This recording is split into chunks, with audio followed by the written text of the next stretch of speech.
Hey there, my friends of the macabre. It's time for another spine-tingling tale from Chapter House Theatre. Gather around, because today I have a chilling tale that will make you think twice before turning off the lights.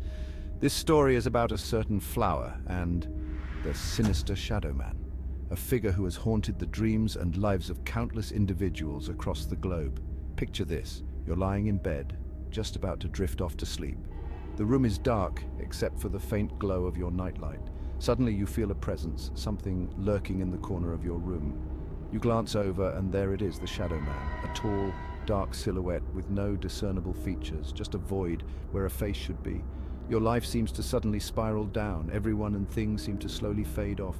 The flowers in your home, you notice, are slowly wilting or dying away.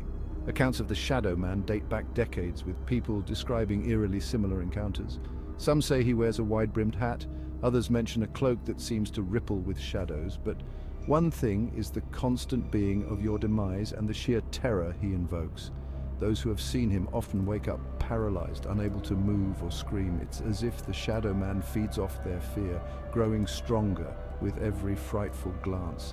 They say he appears during moments of extreme stress or trauma, as if drawn to negative energy like a moth to a flame. But here's where it gets even more unsettling. Some people report that the Shadow Man is not confined to their dreams. They see him in the periphery of their vision, in the dark corners of their homes, or even in broad daylight. Always watching, always waiting. One particularly harrowing story comes from a man named Huey.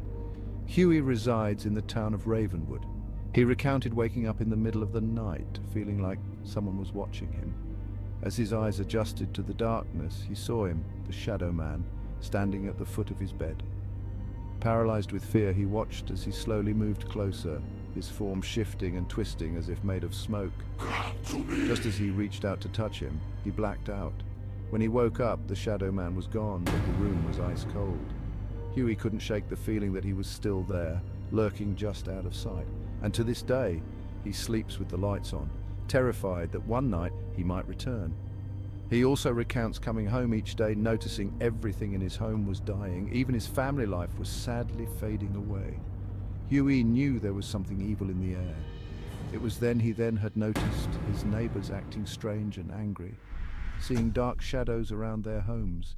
In unsettling confusion, he sought out help through divinity and a friend, to only find out his calm neighborhood was being terrorized by a sinister Shadow Man, a powerful dark entity. He found the only way to truly destroy the Shadow Man was a beautiful red rose, and with the prick of its thorns from its true love's power would stop this dark evil from their life's total annihilation. So as fate would have it.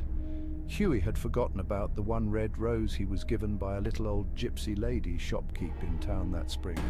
It was peeking out from under the dead flower debris from his garden. The Shadow Man, not knowing what was to come, continued his evil, lurking presence. Huey cleared the dead flowers from around the red thorned rose, pricking his finger, dripping his blood upon the grounds, and from doing so the Shadow Man was no match for true love and was destroyed. So next time you're alone in the dark and you feel that prickling sensation on the back of your neck, be careful. The Shadow Man might be closer than you think. Remember, my friends, sometimes the scariest things are the ones we can't explain. Stay safe and sleep tight. Subscribe if you already haven't. Add enough silence, inspirational music for film and TV. Thank you for immersing yourself in another Chapter House tale. See you next chapter.